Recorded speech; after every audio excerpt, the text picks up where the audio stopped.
Yo, and we are live back. Oh, another great battle, another great versus battle. You got your boy here, Mr. Cameron Calvin of Hip Politics. Um, just after we just witnessed another epic, legendary battle of two music legends, hip hop legends, Ludacris and Nelly, who I think were appropriately matched, had the same kind of vibes and energy, definitely had hits like mega smashes. And we got a nice little group today of people around the country who are music and hip hop fans, music hip hop fans, insiders, a couple DJs, artists, culture creators, and even an entertainment lawyer and music blogger.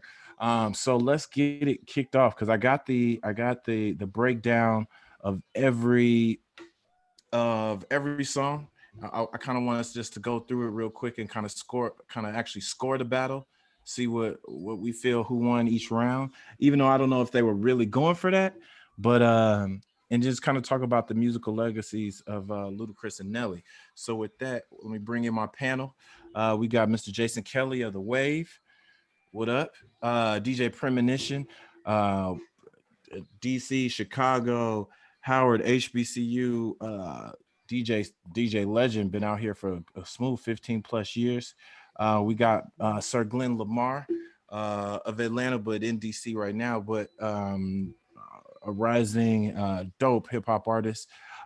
We've got Rita, who's an entertainment lawyer and music blogger. And then we got my man AR. How you doing? Can you hear us, bro? Yes, sir. Yes, how you doing? AR music. I was introduced to this brother recently. He's an author. He's got a new book coming out as well, and a culture commentator, a hip hop culture commentator. So, what's up, everybody? How y'all doing today? Tonight, I should say, Good not stuff, today. man. Good stuff. I'm better than Nelly's Wi-Fi. Yes, sir. Can we talk about? Can we kick this conversation off with that? Man, they known for at least a week or two. I hope they'd have done test runs. Why don't they create burners and just go live from the burner accounts, sound check? I don't get it. It's not that complicated. It was good that Ludacris took it a lot more serious than Nelly. Nelly Ludacris took it as serious as he takes every role that he's ever had. My man was not playing. He's like, yo, I'm gonna play you. He played Nelly, like literally played him like an instrument. Like, all right, here's the next song. Got my quotes ready. Yeah, he had some quotes. We didn't get as many stories during this whole battle. I was hoping for more, like in a lot of these other battles. Everybody was like, we don't have time. Yeah, I think the flow goes out. Yeah, the flow was kind of off from the beginning. So I think they were like trying to play catch up once Nelly was able to come back. And by the time he came back, it was like, okay, let's get these songs out the way. Mm-hmm. Yeah, I don't know. I feel like, I don't know if there's a time limit per se. They've kind of like standardized the time to have it start at 7:00, but I feel like they could have gave us a little more background. He gave us that background on the Moneymaker, which was dope. I didn't realize Nelly was supposed to be on that. And then I immediately went back and played the one that came out with Pharrell. And I was like, oh, Nelly actually sound pretty good on this joint. They should have gone ahead and released it. I don't know if they were talking about, yeah, we should re-release it and it'll go number one. I don't know about that, but it didn't go number one the first time. So I mean, like, you know what would be crazy? Like, just thinking about music right now and thinking about Nelly's type of talent with all these rap singers and the boogie with the hoodies and all those type of people. Nelly would be like double diamond easily in this day and age with music the way it is. I'm just throwing that out there because I think it makes more sense than like what he actually did in the 2000s. I mean, I think it depends on the records. If you're talking about something like Hot in Here or EI that actually hit, then yeah. But if you're talking about Just a Dream, then no, that doesn't matter whether it's in the early 2000s. I'm just talking about talent, like his vocal talent and the melody that he likes to get into. Because a lot of those songs that we heard tonight sounded very, very similar. Because they're his sons, like, they need to be down. Legitimate kids. Well, yeah. I mean, talent aside, I mean, because talent really isn't a big factor in hit making, if we think about it correctly, so it still comes down to, are those songs actually going to connect? And some of the songs he was playing, he played tonight, people hadn't heard either in maybe 15 years if they heard him at all, and they were like, nah, that's not working. So it wouldn't even matter, Like it still depends upon the quality of the record. Nah, I get it. I agree, and I think you kind of realize, especially Nelly, when he had a couple. We're gonna get into him. He had a couple randos that I was like, "Why are you playing this, bro? This is about hits." But they kicked it off because Nelly kicked it off. His first song, well, the first song was "Welcome to Atlanta," which is obviously a certified smash. Something that's an Atlanta theme song. I mean, you down there in Atlanta, Rita, and I know Glenn, you from Atlanta. Like, is that? Hey, are you from Atlanta too? Yes, sir. The ATL. So that's like, I mean, talk about it. That him kicking it off is like, all right, he set a standard. Yeah, that's the anthem, like a city anthem. So yeah, he set the bar high. And then Nelly dropped it immediately by playing Nah Nah Nah Nah. I was like, what? I had to Shazam the song. I was like, what is this? I didn't know what that was. So if you notice this thing, like, so the thing is, like, Atlanta is kind of like this shield, right? It's like a force field or whatever. If you notice what Ludacris was wearing, he had the Hawks Dominique throwback jersey on first. Then he changed to the T-shirt "Atlanta influences everything," which is my boy Bame out in the West End. That's his T-shirt line. So he kept bigging up all the artists from Atlanta. So he wanted to kind of big up the city. He made it a point to big up everybody in the city. He shouted out Kerry Hilson numerous times, Polo the Don, JD, Usher. So Ludacris made it a point to like use Atlanta as this was like his crew. You know what I'm saying? Like, this is who we coming with. I think from the start with him playing "Welcome to Atlanta" first, it was like, I'm going to set the scene. This is Atlanta versus everybody. Yeah. I think that's pretty, that's been common in Atlanta since 25 years, since, been running the music game, really.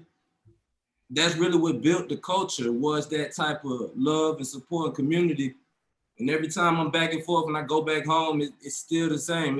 It's not changing. It's really getting stronger. You're getting a lot of people from all over. That's why everybody from all over the country is coming down to Atlanta, because, it's just that genuine love that you get when you come home. Because, Ludacris ain't even, he originally born in Chicago, So that just goes to show you, like, the type of love and support he felt, being down there. So.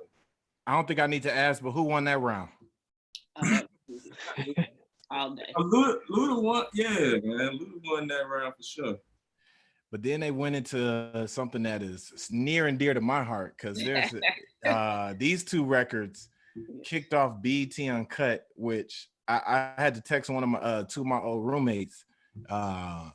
We lived on Q Street Northeast. And I remember no matter where we were out, because BET Uncut, I think, came on at like either 2 or 3 in the morning. They came on at like 2 in the morning. But it came on like right after the club closed, like right after DC clubs closed. And we were this is before you could get this stuff on YouTube or anywhere else or on demand. We was rushing home just to see Tip Drill and Pussy Poppin'. What'd y'all think about that round? What the thing smell like? What'd y'all think about that round? Bad memories, man. It brought back so many memories. I actually think Ludacris P-Poppin', Pussy Poppin' is a better song as a song, but I still think, like, when I hear it, the beat, like, it's nuts. Yeah. But I think Tip Drill was like a bigger cultural record. Like, it was an influential cultural record, obviously because of the music video. So I felt like if I had to weigh those songs against each other, I would still say Tip Drill was the bitter. I feel like Tip Drill's the bigger record, but the Wi-Fi messed up the vibe on this one, right? Yeah. Like, one, he should, like, ideally, if he wasn't trying to go tit for tat with Ludacris, he would have held that one for a little later. Yeah, you're right. Because that's one of his, like, that's a hook that he got, like, But Ludacris kicked it off. Yeah, that was when Ludacris was going first, so I feel like he had to respond with Tip Drill because it was like he was building up the BT Uncut thing. So right, which is kind of like the whole thing about Ludacris playing him the whole time. Ludacris is like, all right, if I do this, he's gonna do this. So let me do it. Like early. Yeah. But for that round, I mean, like those songs are both amazing. So yeah, but definitely in real life.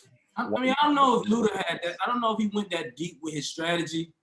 I mean, I just think he just has way more hit records. Like I was talking to somebody yesterday about we was listing out the records before they did it. and he just got so many records. Like he didn't. I don't think he had to play with him like that. Like it's just kind of how it works. And that's just talking about Ludacris hits on his own. Like he didn't even really dip into his feature bag too heavy. Like I feel like Ludacris got way more features that he could have brought up. And then they went from that to My Chick Bad and Pimp Juice. Oh, yeah. Which Pimp Juice is a personal favorite of mine and Nelly. I know it might not have hit huge, but what did y'all think about that? I mean, My Chick Bag obviously is a gold platinum record. Introduced. The audio was killing him at the beginning. It was it, man. I wanted the vibe, but the audio was killing it. Yeah. I actually gave it 2 Pimp Juice. I like My Chick Bad. I like Nicki Verse, but yeah, Pimp Juice, I just felt like that was like a moment when that shit dropped. Yeah. And then my Wi-Fi messed up afterwards, so I think it went to Use a Hoe. I don't know what song Nelly played because I was trying to get my Wi-Fi together. Drop Down, Get Your Eagle On. Oh, is that when he played Eagle on? Okay. He played 5 Your Wings. All right. Well, I think Eagle beats Use a Hoe. Yeah. That's probably the hardest actual like comparison if you just think of the songs because they're so different. Like one's got way better like lyrics, but one's got a commercial appeal. It's still holding on to this day. That song is still played. What, Eagle? By DJs. Flap Your Wings, yeah. Get Your Wiggle On. That's what you know. But Hoe is like Hoe is like a underground. I'll say when Use a Hoe when it hit its underground peak, especially when I was DJing in college, that was like a main like staple in house parties, and then it kind of elevated into like clubs with a lot of college crowds. So that when it hit hard, like for those maybe like 4 or 5 months, like it was just crazy. But Flap Your Wings is like, it's got so much more longevity that I would have to go with that. No, I agree. I feel you on that one. The whole dance. I mean, I think that one wins. Then they both went to songs that were both huge records for both of them. Saturday, which is one of my, I actually don't like that song at all, but a lot of people don't. But it was a smash. It was a hit. It was a single. I don't even know if you can call it a hit, but it's a weird record. It's such a weird record. You know what it was? It was back when, because that was one of his second album, and that was back when like you could, because he was obviously like a Def Jam priority, so they kind of like forced it through to like Make You Love This. They put a huge $1 million video and like put it on every music platform and stuff like that. I feel like they forced that hit on us rather than, because it was something I never really heard when I was out kicking it or in clubs or stuff. But it was like everybody sticky icky icky icky. Honestly, I had word of mouth. That's one of my favorite. That's probably my favorite Ludacris album. And I was definitely rocking Saturday. I was like, just get my little wheels and stuff. I ride Saturday on Saturday. Real good energy. It's a I don't know. I like the record. Vibe song. Yeah, I don't feel like it was forced upon me. But DJ Premonition, like, did it fit like the audio profile when you were spinning? Like, could you ever like fit Saturday? Oh no, yeah. I don't think I've ever played it. I don't think I've ever played it anyway. It's not like I don't think it's a bad record. It just doesn't fit the profile. It doesn't fit. I've done so many different things DJ wise in my life, and I've never like come across like let me spin Saturday. Like unless somebody asks for it as like they about to come out to the stage to it or something like that, and I don't think that happens. So. Oh yeah. But yeah, then I mean Nelly dropped. But then Nelly dropped one of his biggest records of all time, Ride With Me, which I was like, that's not close. It's not even close because I was like, Ride With Me might be his most popular song to white people. That at least that in EI. Oh, and Hot that in EI. And Hot in here. So I mean, they're all there. So yeah, but yeah, Ride With Me. It still goes that hard over that many demographics. That's one of the things about Nelly that I think is kind of understated and underrated about him is just the amount of like crossover appeal that he still has to this day. With a lot of those records with Ride With Me, people are still doing the hook consistently, out in clubs and venues. So yeah. Interesting. I didn't think that. Yeah. It's you can hear that if you go out on a weekend, whenever we're allowed to go again, DJs are gonna play at least the hook, 9 times out of 10 in an open format type of night. Yeah, absolutely. And then they told the story of like, oh, it's our 20-year anniversary of both of their albums, which when in my mind I didn't realize like, oh, they both did come out that year. In terms of like their first album, but they both went to their kind of first mainstream first album singles. What's Your Fantasy versus Country Grammar? What'd y'all think about that one? Ooh, that was hard. Yeah, that's hard. Country Grammar is probably a bigger song. Yeah, it's bigger. I prefer to hear Ludacris Fantasy over that. Yeah. I definitely asked my homie. I was like, yo, I remember the exact place in my hometown on what block I was going to where when I first heard Fantasy, because like the bars were so barred up, but it was still Southern. And then he said tag team off the ropes, and I was like, this is my favorite rapper of the next.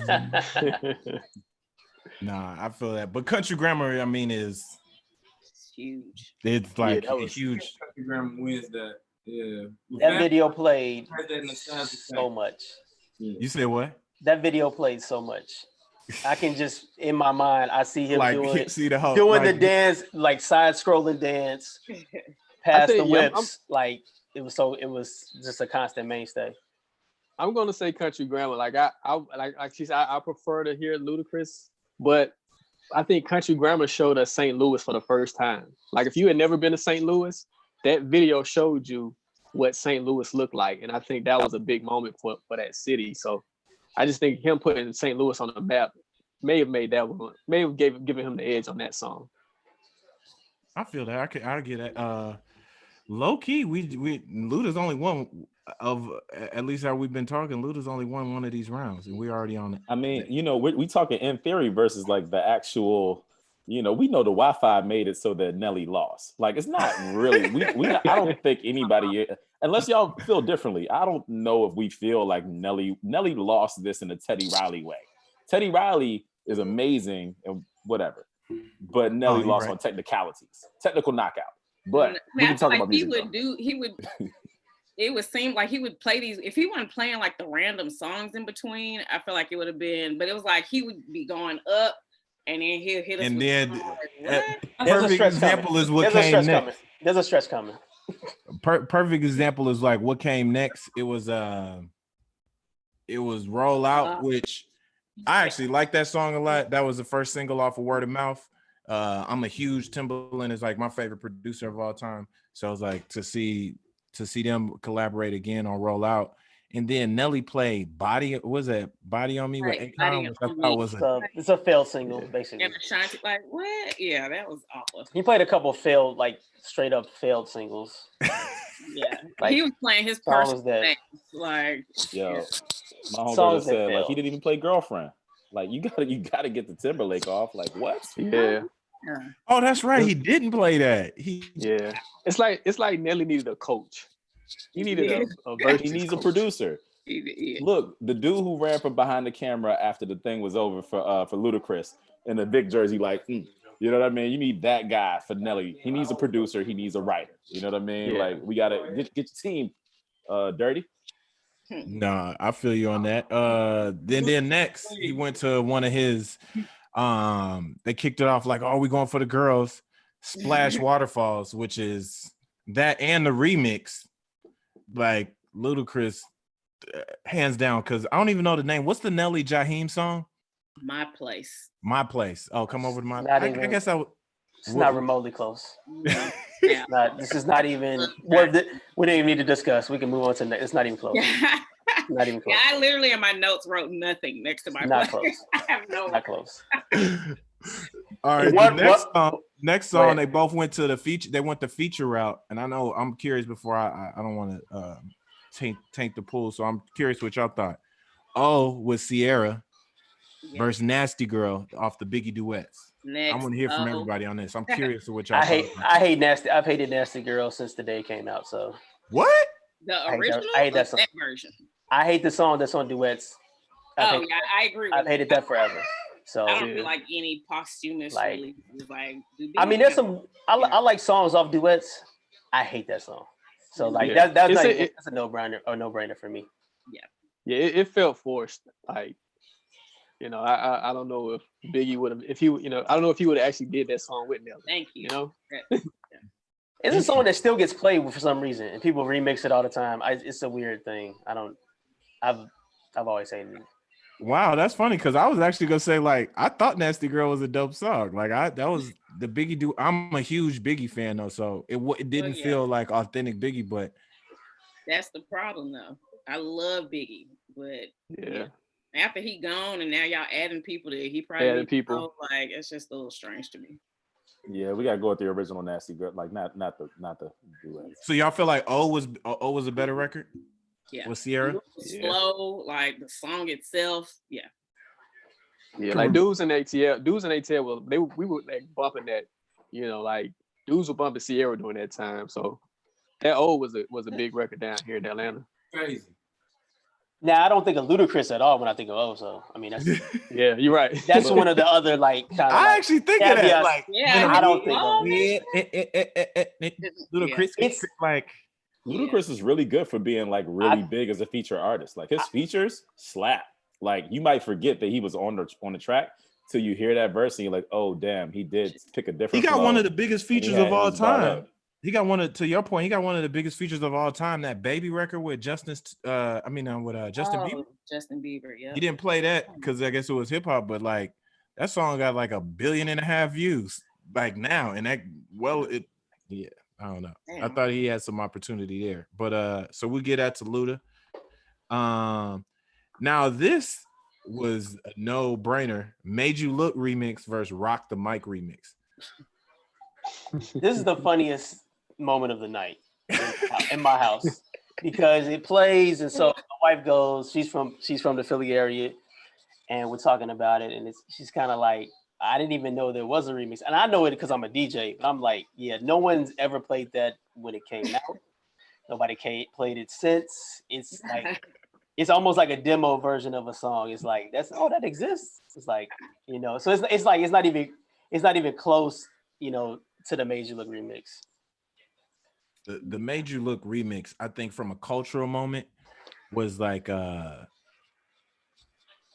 it was one of the first times, because obviously because of Nas's status and whatnot, what he represents to like the culture, to New York culture, to lyricism, to bars, Made You Look was like a new like, and then how that song came back, like he was coming right off of Stillmatic, and then like which was a huge like comeback album for him, and then Made You Look drop, the video was legendary, and then he had Jadakiss. But to have Ludacris at that time when people weren't giving the South the credit they needed on like a lyrical standpoint, for Ludacris to come on that and come so hard. I don't know. Have you ever seen a video where he performed it at like Webster Hall?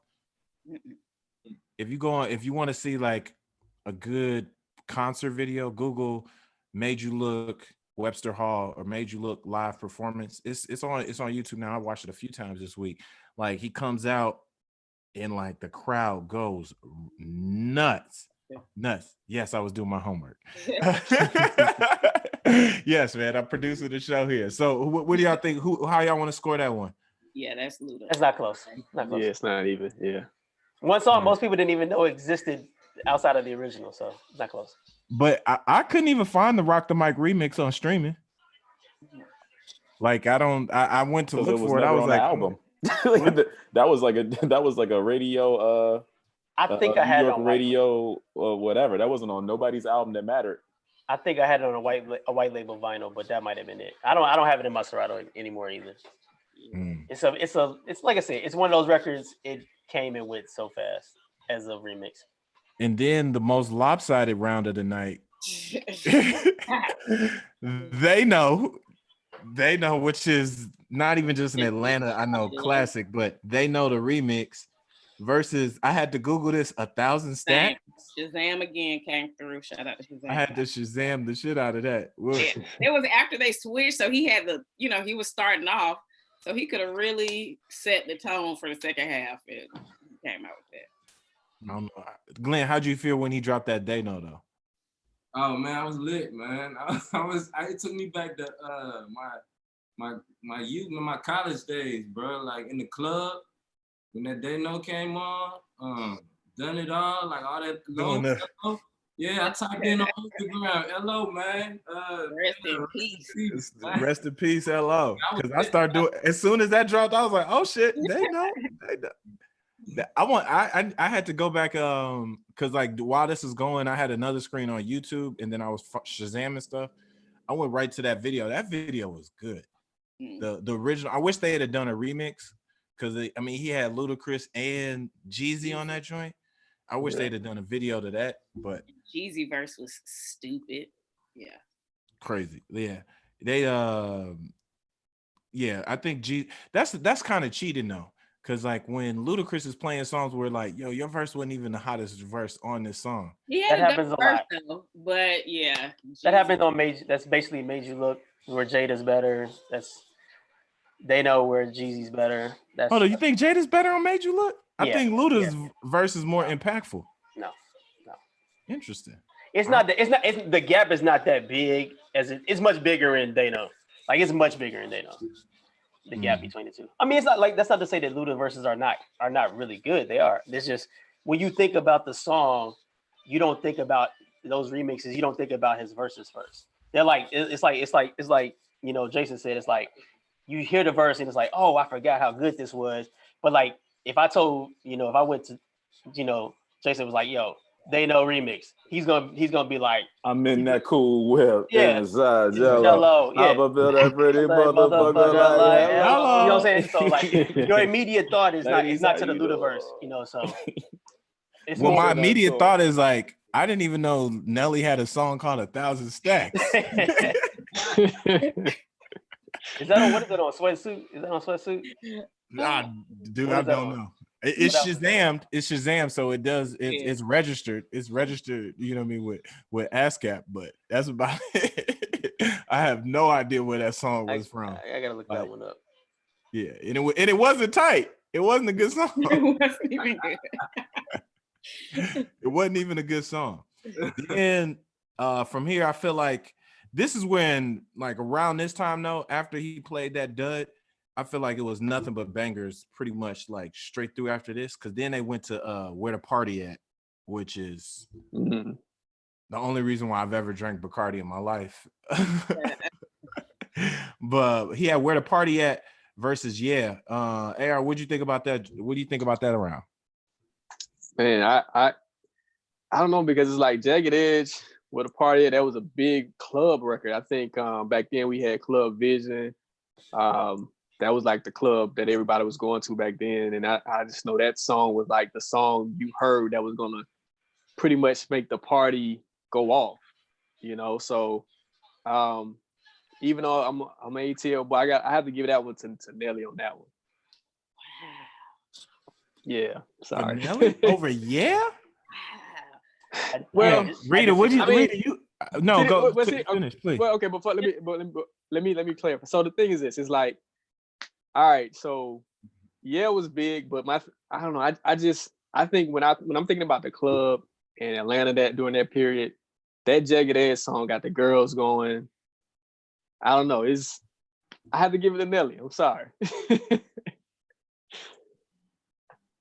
I disagree. Why? I mean, when I think of like from a DJ's perspective, because I'm still very active, you know, working and stuff like that. That song still works heavy. When I think about that song, I think about the totality of it, like versus, like I said, Jagged Edge, Where the Party At still was a big record when it was out, but it's more of one of the records that you get in and out of a lot quicker than, like, can still play literally the entire song to this day, like the entire thing. Like, it's one of the few records you can play the entire thing. That record's what, 15 years old, maybe 20 years, no, 15 years old. Yeah, it's like 04, 05, like 15 years old. Yeah. I agree, man. Is a better record, I think, by far. But I think Nelly had more impact on the song. You know, when Nelly's verse comes on, and the Jagged Edge song, like he really brings it to life. I would say so. In that way, Nelly, you know, did better on the record. But I would say, is a better overall record. I think that's a tie because I think to your point, they do different things, and I don't know. Literally he put Bacardi on the map. Like, not saying Bacardi didn't exist before that, but I felt like that was a legit. Oh, I need to go have some Bacardi. Like when I still to this day, like let me go get some Bacardi off of this. But to your point, I think it's like a top 100 record that's ever been made across no matter what genre. I definitely think yes. As far as you're right, its reach is definitely a bigger song. I don't know. I just think about those club days in ATL and what that vibe with that Jagged Edge vibe back in the day. I don't know. But see, I feel like could still, like you said, go in the club now. I agree with that. You might hear that at your auntie cookout, but that's about it. You know, they play in the club like, it's time to go. Yeah, that shit will still have grown man doing them dance steps. Like, we're gonna get that to Luda. We're gonna get that round to Luda. Then they go to Stand Up versus Grillz. And I said this was a tie. This was what? Tell me. We'll talk about it, Rita. I said this one was a tie, just because I mean Grillz. It had men, women, everybody wanting to grill. Like, and Stand Up. I thought Nelly won. You know, just hearing Grillz, but then when Luda played Stand Up, it's like shit. I couldn't really pick between the two. Luda's got about 4 bars that are better than the entirety of Grillz, but that's weird. But that's like it's weird. It's weird. Like it's weird. Two of them lyrically that's no matchup regardless. Like it's weird because like Stand Up is not a better song. It's not a better song in my opinion. But those 4 bars for that first like Luda verse is like okay, all right. You know what when I think about is the music video. In Stand Up's music video, I think Dave Myers might have did that. But when he had the little person, the midget, he's like, it feels like I got a midget on my necklace, but he had like a midget, actual midget. I keep thinking, or a little person, I'm not sure which is. But he had one on his chain, like that video, and then Kanye, like on his Ascent, was like. But Grillz, to his point, like I even got it in the background video, like the Grillz joint was like, he took a moment, and I think this is where Nelly, because he has this when he did Air Force Ones too. Mm-hmm. It's not like he was the first one with Grillz. Like even you don't even think of St. Louis when you think of Grillz. You probably would think of somewhere down south or Texas or Atlanta, somewhere, Louisiana, Florida. You'd think of somewhere even deeper south. But it's like Nelly took something that was hot and made it like he like made it a national global moment and like made sure he had Paul Wall. I think the only reason why Grillz loses is because the last verse, like he tried to put his boy on, like Big Gip is I mean, he's a legend, but it's like, bro, you brought the star level of the song. Wait, B Dungeon Family Big. This how you speaking about? Yeah. You went off on that song. He said I said he go off, but I'm saying the star level. Squad up now. Wait, what is going on? Team Atlanta assemble. Gip, like the way Gip rolled that damn beat. Yeah, Gip. But then yellows got them purples, got them reds. But then he had Ali on that with his. I mean, Ali's different. That's a different story. That's what I'm saying. The star level of the song. The star level of the song diminishes after that. I mean, yeah. Well, Ali didn't. It's a long song. Not Gip, bro. Come on, man. Yeah, it's a long song. Yeah, it's a better song. I would give my vote to Grillz. Grillz. Nah, I got to give my vote to Stand Up on that. I think Stand Up was like, and you know, in terms of doing my homework, Stand Up was actually Ludacris' first #1 record. Oh wow, that's surprising. That's a weird game, you know what I mean? Because it just depends on what else is out at that time. Stand Up is amazing though. The production's amazing. The bars, crazy. Grillz is a bigger song. Interesting. Yeah. Okay, I'll give you that. And then they went to two of their huge records after that. Air Force Ones versus Southern Hospitality. Ooh. That was hard. I need to hear from everybody on this. I need a vote from everybody on this because this was a tie. I gave it to Luda. Ty. Southern Hospitality. It's a tie to me. I mean, I love Southern Hospitality. You know, I have many pairs of Air Force Ones in my life, and that song was like the trigger to remember that.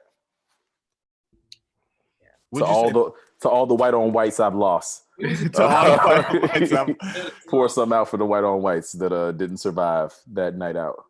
Primo, what'd you think? Who won that round? Oh, that's a tie. I can't really. It's really hard to decide between those two records. Like, AR, what'd you think? Yeah, I think, you know, the crazy thing is it's two things. So Southern Hospitality reminds me of the Bounce. You guys know about the Bounce was a club on Bankhead. Crazy club. Like people used to fight there every weekend. I remember when Southern Hospitality came on, it would go crazy. But Air Force Ones, from a cultural standpoint, I may have to give that nod to Air Force Ones just because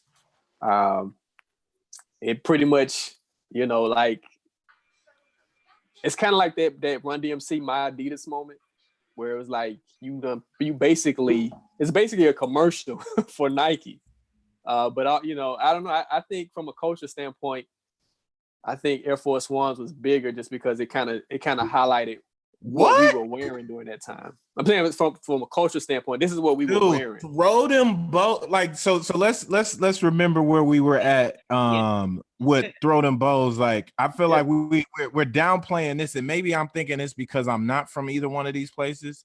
But when throw them both, like when that came out, I was at Howard when that came out. So I'm getting the influence of like a bunch of other people, but I feel like the dance of like throwing bows, like in that carried over to other songs and other things, but like that yes, Air Force Ones was culturally huge, but Southern Hospitality got to be one of Ludacris' biggest records ever. Oh no, it's definitely. Yeah, I think at its height, Southern Hospitality is bigger, but Air Force One has lasted a long time. Like the production on Southern Hospitality is like timeless. We remember to throw them bows, but the actual production of the song is like, yo, this is top tier production. But to that same point, I do think Air Force One just over time just has more people identify with that. Like we get it. It's that rise. They're both amazing songs. All right, I think we'll get that one. I think I had it at the tie. So yeah, I kind of feel like it's a tie too. I feel like it's a tie. Yeah. Sure, more people identify with Air Force Ones. You know, classic sneakers coming up, man. But yeah, Southern Hospitality, it just has that energy, man. And then I'm thinking about the imagery of that video. You know, it was ridiculous, man. Yeah, I think Air Force, a lot of that popularity, it may be a more commercially viable song, you know, as far as its longevity is concerned in people's minds. But Southern Hospitality, just as a record and a feel and a vibe, I gotta give that one. All right. Well, they went to Shake Your Tailfeather versus All I Do Is Win. They were trying to pull the DJ Khaled Bad Boys 2. Well, this is Bad Boys 2. DJ Khaled was Bad Boys 3. So let me hear what y'all got to say about this, because I think this was clearly All I Do Is Win is technically a bigger record, but I think Shake Your Tailfeather for me won this because it was more of a Nelly record. And it was still big, and I don't know. And Bad Boys 2 is one of my top 2 favorite movies of all time. Whoa. I just like Bad Boys 2. So that's a different panel for a different day. Primo said, whoa. No. But what do you think? Well, you opinionated. What do you think? Who won that round? I mean, you gave me a lot to digest with the whole Bad Boys top 2 movies thing. I didn't say it's the top. I'm sorry, it wasn't even Bad Boys 1. I'm sorry, it wasn't even Bad Boys 1. It was Bad Boys 2. He said Bad Boys 2 and it's not 2. It wasn't even it's Bad Boys 2. He said it's top 2 and it's not 2. Bad Boys 2. Man, it's tough because, like you said, I think you make a very good point, which is that, you know, All I Do Is Win is not a Luda record, and Shake Your Tailfeather, because it includes the rest of the St. Lunatics, is really a Nelly record. So when you kind of like put it in that perspective, I'll give the slight edge to Shake Your Tailfeather, even though the bigger role, I mean, obviously All I Do Is Win is a much bigger record. It's one of the biggest records of all time. But when you keep it in the perspective of a battle, of a versus battle, where these are two artists, it's not like it was Nelly versus Khaled. So it's kind of like a little bit of a he's at a disadvantage because he's just one part of the song, whereas that whole Shake Your Tailfeather record feels like a Nelly record, even though he's only got one verse on it. Any other thoughts? Who else? What else y'all think about that round? I think so. I agree, but I just feel like even with All I Do Is Win, even though it's not Luda's record, I feel like he has one of the most memorable verses on that song. And so to me, I feel like I give that a little more weight, even though it's technically not, his song. Am I wrong to say that I don't think anybody has a really memorable verse on All I Do Is Win? I agree. T-Pain. It's a T-Pain song. It's a T-Pain. The hook. Like, it's a T-Pain song. Literally a T-Pain. All I Do is a T-Pain song. Yeah, that's true. But Luda's verse, the way he came, yeah. It's a good verse, but it's like it's I think Cam's got a great point with that, which is like I don't think anybody has a really memorable verse. Like Luda's got the stripper's booty goes line, and that's about where it ends and begins. Like you could play to me. You tell me as a DJ, you could play All I Do Is Win and play no verses. That's pretty much how you want to play it most of the time. Yeah, you definitely don't play past Luda. You definitely don't play past Luda. You put your hands up and then you change the song. Yeah. So real quick, from the panel, who won that? Who do y'all vote there? I gave it to Luda. Yeah, I'm gonna give it to Luda. I don't know how to score it depending upon how you like the criteria. I don't know. Yeah, I said like, a begrudging tailfeather to that same point that it is a Nelly song. It's a Nelly song, yeah. Versus a T-Pain song. I think we got two Ludas, a Nelly. I'll go with Nelly then, just for you've convinced me based on your point. All right, well I guess I'll be the tiebreaker. I'm gonna go with Nelly because I like that. Now this is when Ludacris comes back because Nelly plays some bullshit. Area Codes versus Just a Dream. Not. He said next. He was like, well look. Nelly's. You know what's crazy? Nelly could have actually beat that song with just about anything but Just a Dream, because Area Codes to me is not really a great song in general, but like Just a Dream, it's got the legend Nate Dogg on it. I mean that's fine, but that's a beat up like Area. Come on, how you gonna hate on the legacy of Area Codes? Beatable song. It's a beatable song. Come on, that's the legacy of Area Codes. Other than it's a beatable song, but you can't beat it with Just a Dream. You can't beat it with Just a Dream. Should not have been in this competition. That's ridiculous. But Just a Dream is like a triple platinum mega smash. He played to the wrong. And Old Town Road is the biggest song ever. We're good. Like we're good. You know what I mean? Not everything's everything forever. Nah, I hate that record too. So I was thinking about that. Like Area Codes, like we were over here talking when I was playing. If you think about it, it's amazing to me that actually became a like commercial single and like a huge crossover.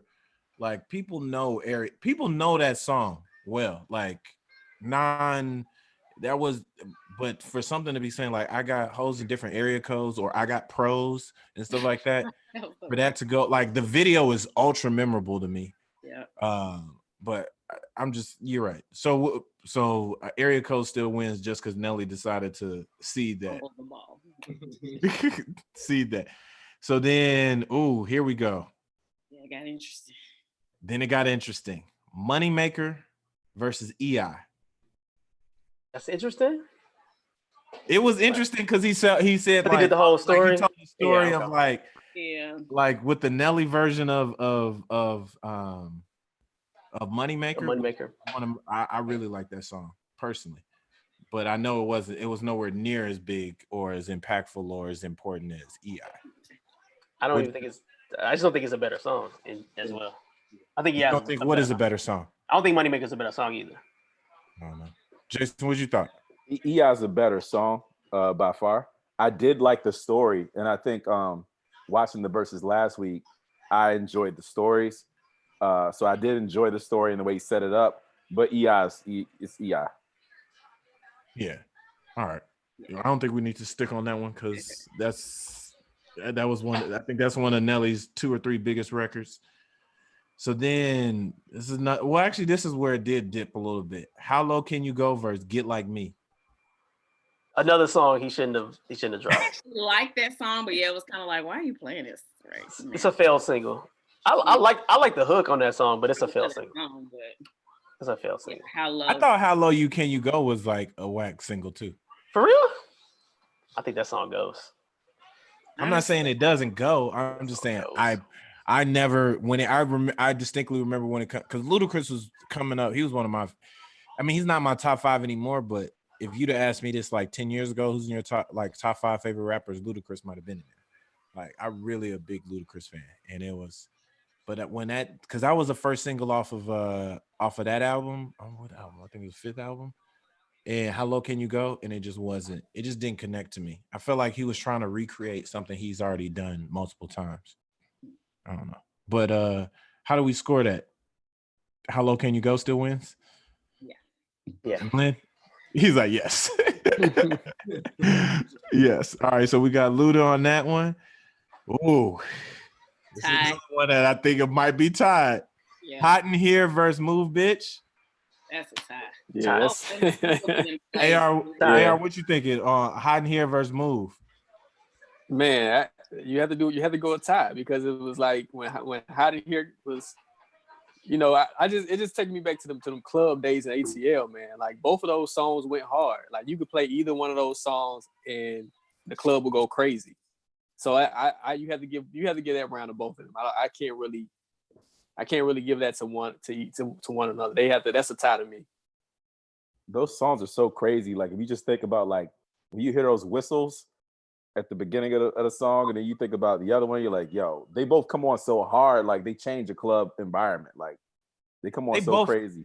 To your point, Jason, they both got legendary, like you said, intros. Like you hear the or you hear the hot and like those are like both them first chorus, bro. You're done. Like you trying to find somebody like, all right, cool.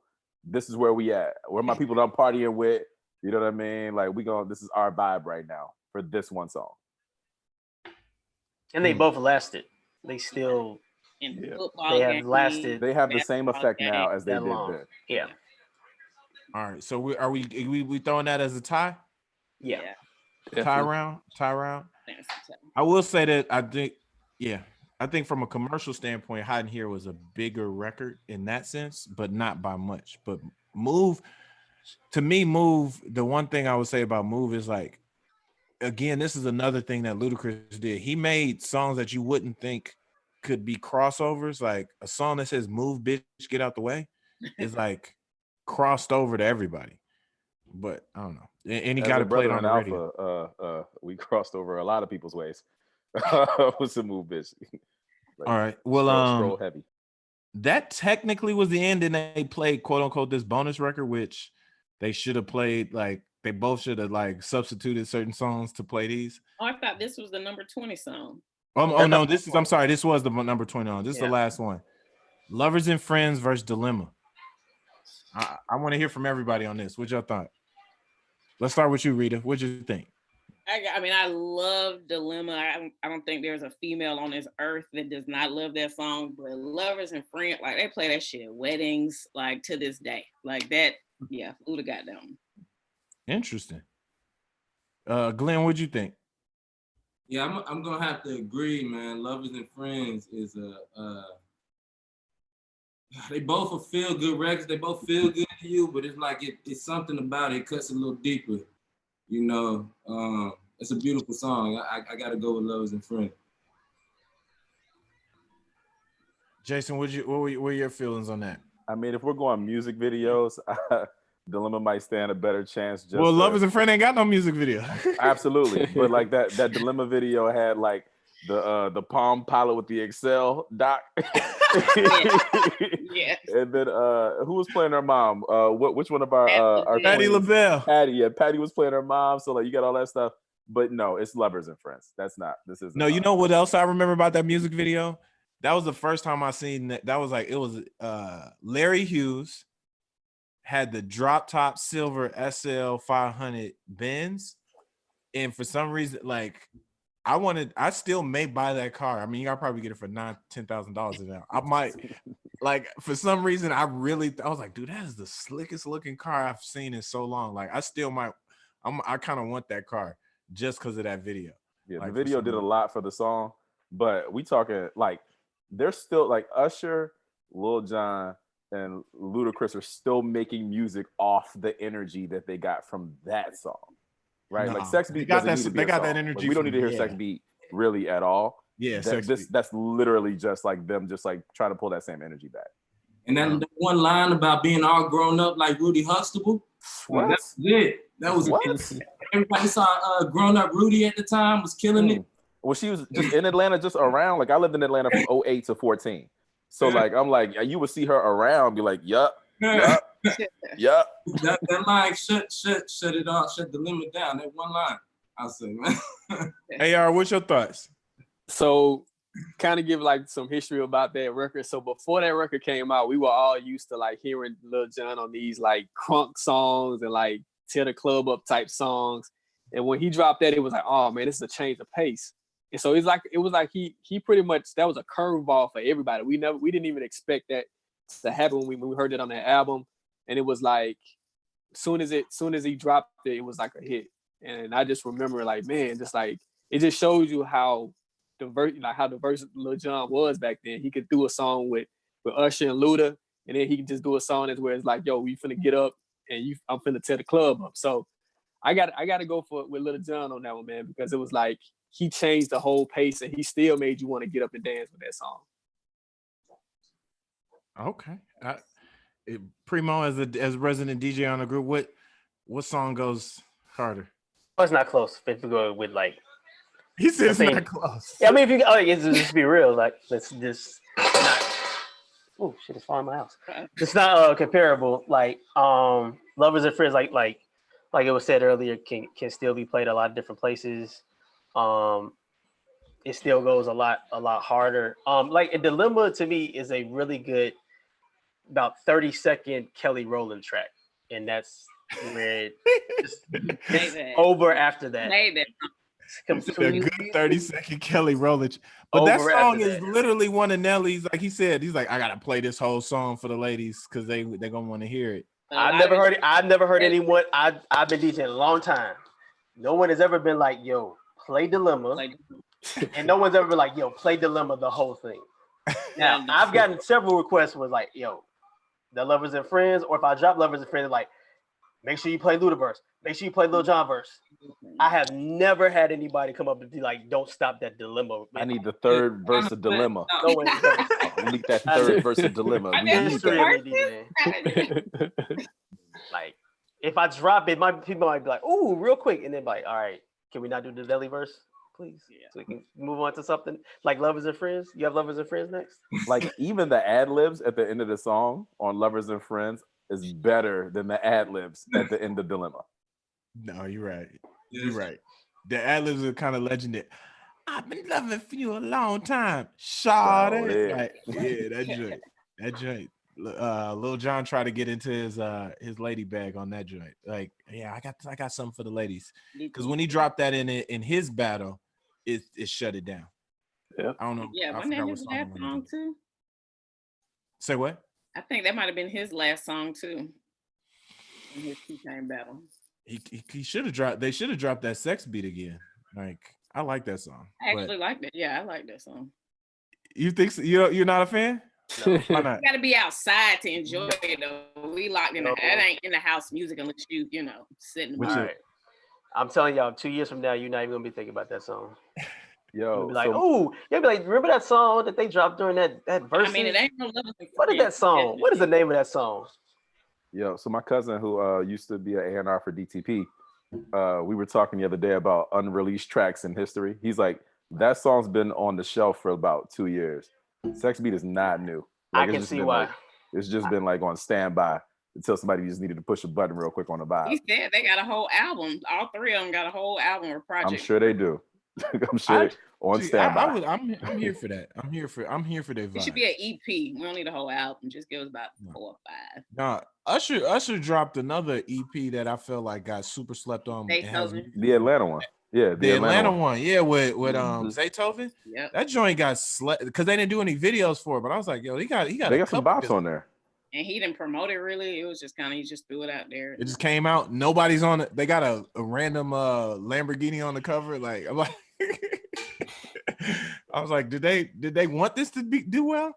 But so that was the technical end of it, and then they went to they start playing a few other songs, and then Nelly's Wi-Fi messed up again.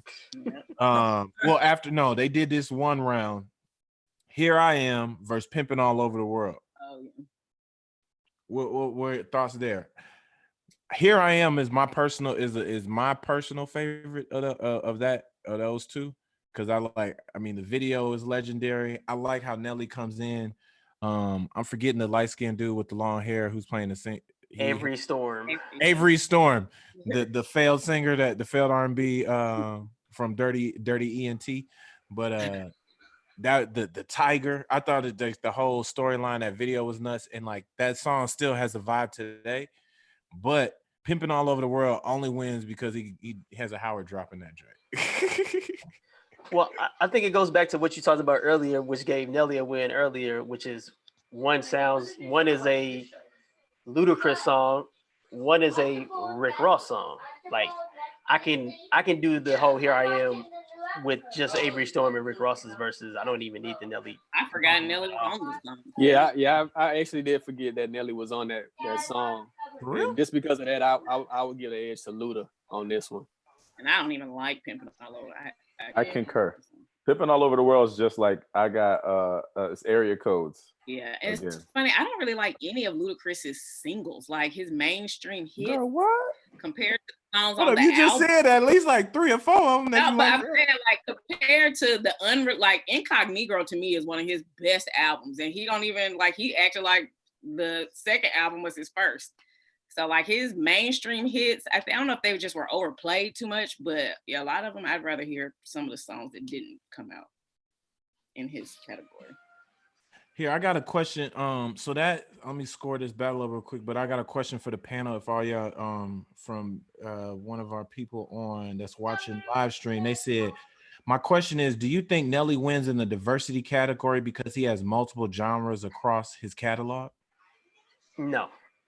Because most of the country stuff didn't work for me. I mean, it works from a Billboard standpoint, but it still doesn't work in terms of like longevity as much. But what he does do better than Ludacris, in my opinion, he probably does better than a lot of rap artists in general, is his rap songs are so appealing to multiple demographics. So it's almost like he's the rap Black Eyed Peas to a degree. Like Black Eyed Peas. Damn, you call them Black Eyed Peas? Well, look, are Black Eyed Peas not one of the biggest crossover history of? That's basically what I mean. That's basically what he is to rap. If you think about it, I mean, him and like Pitbull was basically a pop artist at this point. Yeah, I mean that's crazy because Black Eyed Peas are rap. You know, if you think pre-Fergie, you know what I mean. But it's just so interesting, man. I mean, like diversity. You can give him a diversity award for being like such a massively selling artist. But Ludacris, I think his music from a technical standpoint, if we're just talking rap and how it can perform in different places, he has songs for the strip club, he has songs for the radio, he has songs where he was barred up, he has songs with people from New York. Like, if we just talking rap and being diverse within the genre within itself, I would rather, like, I feel like I could put Luda on more types of songs, i.e. Lovers and Friends, than I can put Nelly on different types of rap songs. He got to do Nelly shit. Okay, yes. Ludacris can do like Luda on whatever. Yeah, like you said, like the Justin Bieber, he got a song with Carrie Underwood. Like, yeah, he's probably, I would say, about as diverse as Nelly has been. He wins the diversity award for sure. I was over in Africa, and like every barbershop, they got Ludacris posters like everywhere. Like, you know what I mean? It's like he definitely hits international wave. I think Nelly, like flex.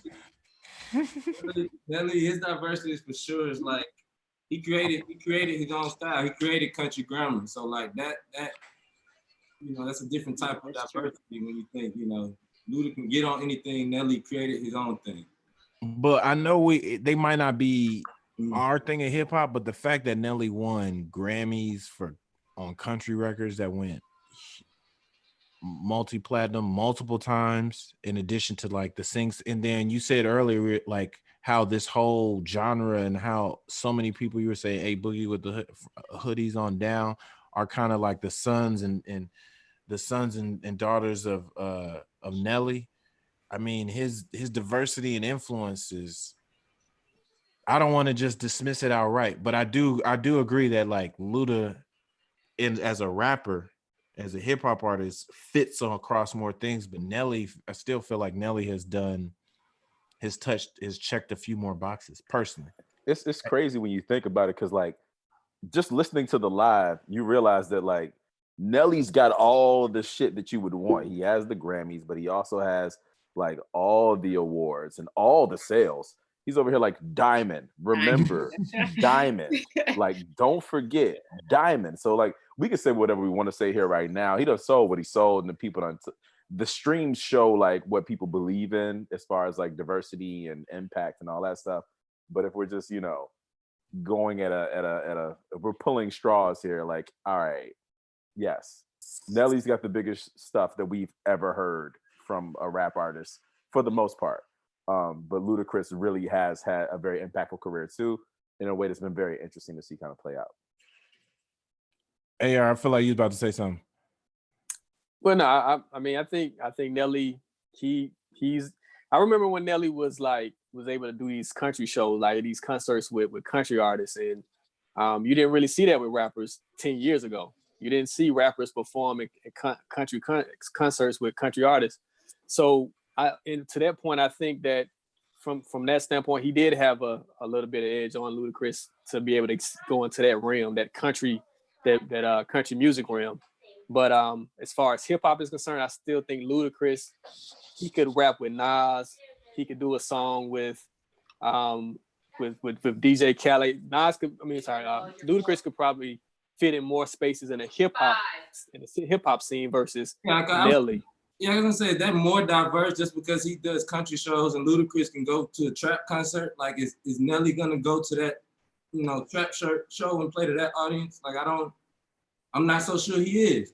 It just depends, you know, it's a completely different vibe, you know what I mean? So I don't know if it's more diverse, it's just, it is. They can perform in some of the same sets, but they're also gonna diverge in a lot of different, you know, areas too. No, I feel it. Well, I scored the battle. I scored it. Is that Cinco? Yeah. I didn't even realize he was being loud on the thing. My bad. Mute myself. Tell Cinco enjoy what up. So based on what we scored, we have Ludacris with 11, Nelly with 8, and 2 rounds tied with 20 out of 21 songs. So I guess Ludacris barely won.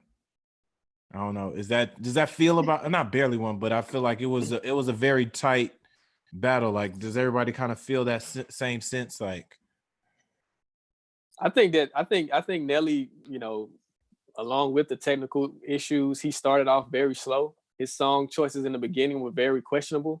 And I think as he went on, he was able to kind of put in better songs.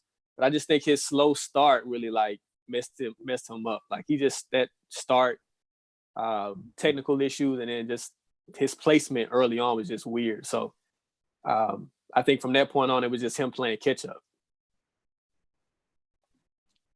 Anybody else? Did y'all feel like, from an overall vibe, since like,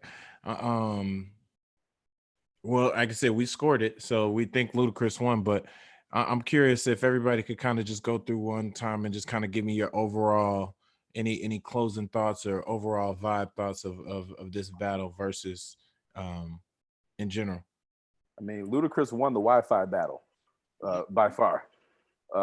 As far as the music's concerned, it really set Nelly back in a way. And then his song choices, like whether he played one song too early or this or that, we know who's the bigger artist as far as like sales are concerned.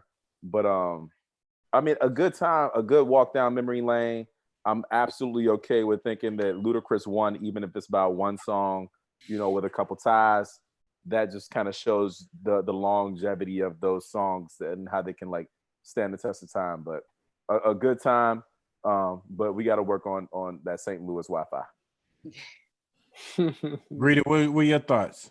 Yeah, I would agree. You know, I got a little Atlanta bias, but you know. Oh, you don't say. What's your shirt say? Made in Atlanta.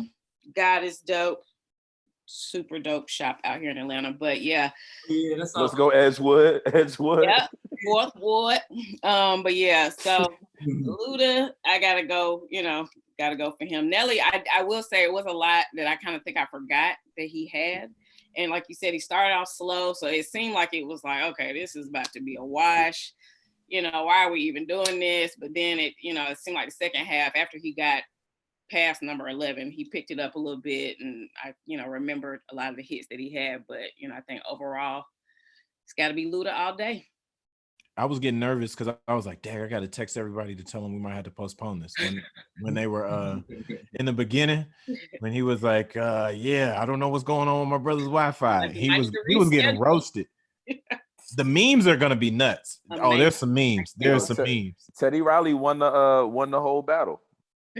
The memes are gonna be roasted. Whoever's on Teddy Riley's social, they won the battle. They were talking crazy in the comments. They were? Yeah. Oh, I didn't see Teddy Riley's comments. He was just going in on him. Glenn, what were your thoughts? Your overall thoughts? Yeah, they was calling him Nelly Riley on that joint. Yeah, Nelly Riley. I thought it was a lot of fun for real, man. I was working out during the battle, man, and I agree, Rita, like. It was definitely some tracks that I had forgotten Nelly did. He was on that put me in a good spot. That was refreshing after the start because that start was ridiculous. Because it was crazy. I woke up late. I had fell asleep, took a nap. I woke up. I was like, damn, I'm supposed to be on this panel. I'm late for the battle. But it worked out because the technical difficulties were going on. So I guess, you know, that part was good for me. But the sound-wise was bad for Nelly at the beginning, but he caught up. So I think the number kind of works out in accordance with how things progress throughout. I'm gonna stick with Luda on this one. He edged it out due to multiple factors. But overall it was a lot of fun, man. Great energy, brought back a lot of good memories. DJ Premonition, what were your thoughts? Overall thoughts on the battle? I enjoyed, you know, just like everybody said, kind of reminiscing a little bit about certain records, you know, remember where I first heard them, kind of like their impact now. I mean, you're obviously at a disadvantage when your sound isn't working, you know, the way you want to work, or the Wi-Fi is not working. But also, you know, Luda came in with a very sound game plan and just like transitioning from record to record. One of the things I thought was big, in my opinion, is just from a DJ standpoint that was in the battle is Luda, you know, you could tell he's got a background as a DJ, you know, decades ago. You know, he had his records queued up for like, or maybe he had a DJ in the background. I don't know.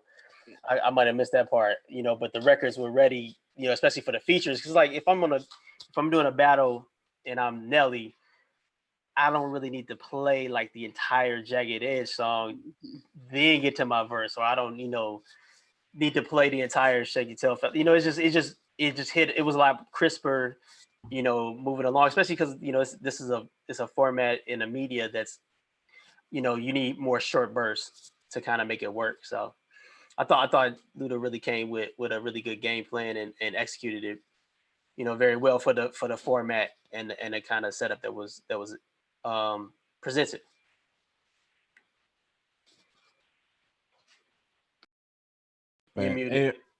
AR, what were your overall thoughts on the battle? Oh yeah, basically what I said earlier is that I think that that Nelly's slow start did him in. I think that technical issues and then his song placement was bad early on. So he just had, you know, he had to continue to play catch up. It's like if you're playing basketball and you're down by 20 in the first half, it's like you gotta exert so much energy to catch up. And it was like by the time we got to the 10th or 11th song, he was doing a little better, but it was like those early rounds pretty much did him in.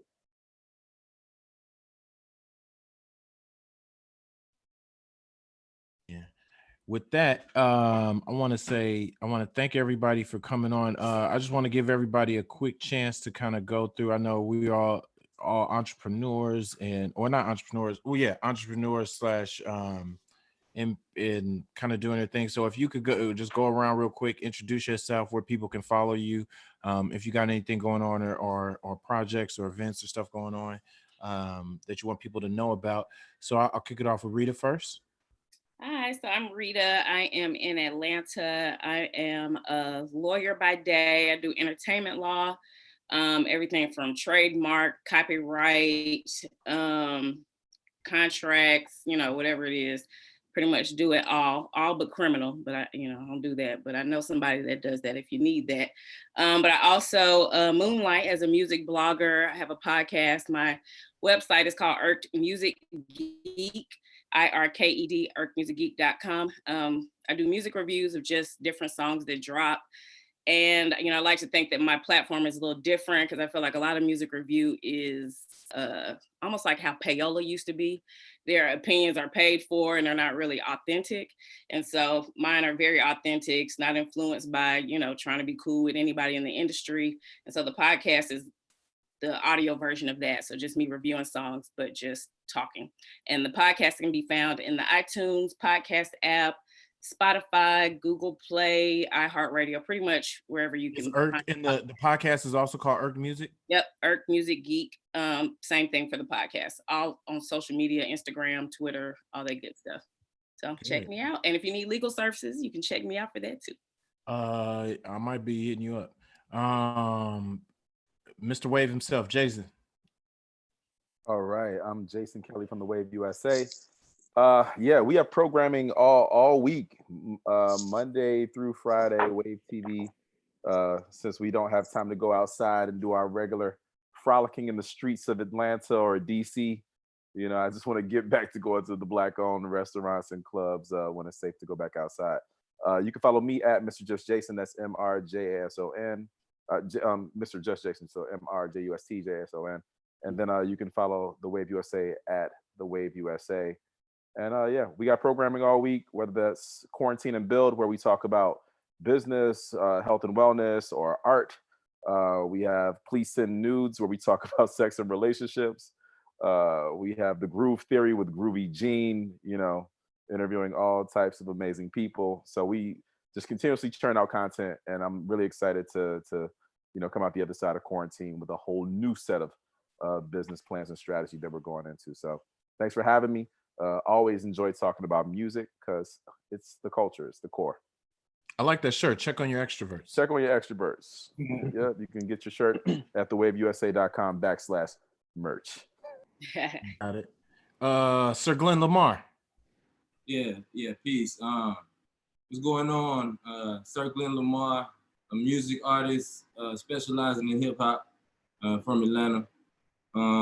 You can check me out on anywhere online. My website, sirglennlamar.com. Two ends. Yeah. Thank you for plugging that. People spell it different ways. But yeah, you can check my music out there. I got a single I just dropped in March. It's called One More. Please go check that out. It's a dope record. Not much more to say, man, but just follow me on IG at Sir Glenn Lamar. And just stay safe. Check up on your people. Make sure they're good. Check up on your grandmama. Call your grandmama. Call your mama. Make sure they're good. I know they're worrying about you. And love, light, and loyalty, baby. Mr. A.R. Shaw, how you doing? What's up? I'm A.R. Shaw. By day, I'm a journalist, the lifestyle editor at Rolling Out magazine, where I cover music, sports, politics, anything under the sun that has to deal with Black people. By night, I'm an author. I just recently came out with a book, How President Obama Would Have Handled COVID-19. It's an ebook that you can catch on ObamaAmerica.com. So I basically just break down the entire COVID-19 situation and what went wrong with this administration. And I talk about what President Obama did during his administration when he had to deal with 2 pandemics. So that's a pretty cool little ebook if you guys want to check it out. I also have a book that's coming out called Trap History. It's the first book on trap music. You can pre-order it at traphistory.com. Got interviews with T.I., Gucci, Jeezy, pretty much any rap trap artist from Atlanta. Is pretty much the history of trap music. It was originally supposed to come out in April, but since COVID-19 happened, I decided to push it back. So it'll be coming out probably in August or September, but you can pre-order it right now. And that's it, man. Just a journalist trying to cultivate the culture. I appreciate that, bro. I'm looking forward No to that. I'm gonna need to holler at you on a few other of our platforms too, and especially when the book comes out. And then wrapping up with my brother DJ Premonition. DJ Premonition, Washington D.C. area DJ. Big shout out to Cam for putting this together along with hip hop politics. It's very, very important to just make sure people, stay engaged with the culture. You can check me out at djpremonition.com. So that's DJPremonition.com. All the social media platforms is DJ Premonition in various forms, Twitter, Instagram, Twitch. I'm gonna try to go live a little bit more than I have been. Gone live a few times, but I, got to get that popping a little bit more. So check me out on Twitch, twitchtv.com, DJ Premonition. I'll be on Facebook at DJ Premonition and Twitter at DJ Premonition and also IG at DJ Premonition. So, holler at me and hopefully we'll all be able to get back to some form of normal soon, especially because I also DJ for the Washington Redskins. So I'm looking forward to hopefully being at some NFL games this fall if all goes well. But hope everybody continue to stay safe, stay sane, and supporting each other. Thank you. And with that, I'm sorry, my bad. And who are you? How can they follow you? Who are you, brother? I'm gonna close it out. Well, thank you everybody for joining. My name is Cameron Calvin Trimble, founder of Hip Politics, host of the Hip Politics podcast, and a communications and marketing executive, specialized in politics and in hip hop culture. Please check us out at our website out at hippolitics.org. We've got several different shows inspired by a lot of you all, especially Jason. And while we're in quarantine, it's a statement I've been saying: out of isolation has come creation. So this just even like how this versus battle has come out of isolation. These battle breakdowns, we'll keep doing these. These are for the culture and just getting good groups of people together. You can follow me, follow Hip Politics on social media platforms, hip HIP_politics. You can also follow the Hip Politics podcast on Instagram, Twitter, Facebook. We've got a couple new shows launching that are kind of outside of me. We've got the Culture Convo launching with Maya Bodie. Maya Body. She's a reporter of Blavity, senior political and cultural reporter for Blavity. That's going to be coming like one-on-one conversations with culture creators. We've got a new Saturday morning show called The Connects, which I'm going to share on the screen real quick. The Connects. It's where hip hop and politics meet. We've got a comedian and then a couple Capitol Hill staffers that kind of talk about the top news and politics and hip hop in the week that comes out every Saturday morning. We got a few other things on the burner. We also this week, if you're watching this live, we're going to be doing a forum on the impact of COVID-19 on women across the world. We're partnered with the Women in Global Health Initiative, featuring Congresswoman Stacey Plaskett and several key women leaders from global health organizations around the country. We're going to be doing a few other of these forums as well. We're also going to be doing some more candidate fundraisers where we're pairing artists with different candidates and causes. Sir Glenn Lamar did the first one yesterday with Commissioner Stephanie Moore up in Michigan. We did a digital fundraising and awareness event. So just trying to make sure we can keep connecting the hip hop culture to politics and really kind of bring mobilize. Like I said, we're all about mobilizing the political power of hip hop. So I want to thank everybody here for coming on, for staying up a little late, a little later. past this battle, for really breaking it down, having some great feedback. And you can follow me on my personal page at Mr. Cameron Calvin, Mr. Cameron Calvin, on all platforms. But it's about the brand, Hip Politics. Also, make sure you can get we got the sweatshirts, t-shirts, sweatshirts, t-shirts. We actually got workout leggings too, long sleeve tees. You can get all that at hippoliticspodcast.com or also at the website hippolitics.org. But with that, I'm not sure who's coming next. I know the one I'm excited about, because they postponed it, so it can go to Versus, is Bone versus 3 6 Mafia. I was born in Chicago, but I was raised in Cleveland. Oh my But so I'm a huge Bone fan, but I'm a huge 3 6 Mafia fan too. So I can't wait for that. I'm hoping that's next, but I don't know what's next. I'm not sure which one's going to be next, but we're going to keep doing these battle breakdowns, getting you, like I said, cultural creators, music insiders, political insiders, and just super fans, like getting good groups of kind of intellectual conversation. We scored this as Ludacris technically won, but really the culture won. We all win because we're all locked down. So I just want to say, everybody, please stay safe. Please stay socially distanced. I know some of people's states are kind of opening up right now. Don't go for the okie doke. Please keep your mask on, keep washing your hands, keep disinfecting. We're going to get through all this together, and please check on your friends, your introverts and your extroverts, your family. Use this opportunity to connect. Thank you to all my panelists. I really appreciate it, and really appreciate you guys coming out. And then with that, we are out. I still don't have like an outro because I've been trying to do like little do I do something? But with that, and thank you for everybody who's watching on the live stream, and we're out. Peace. I am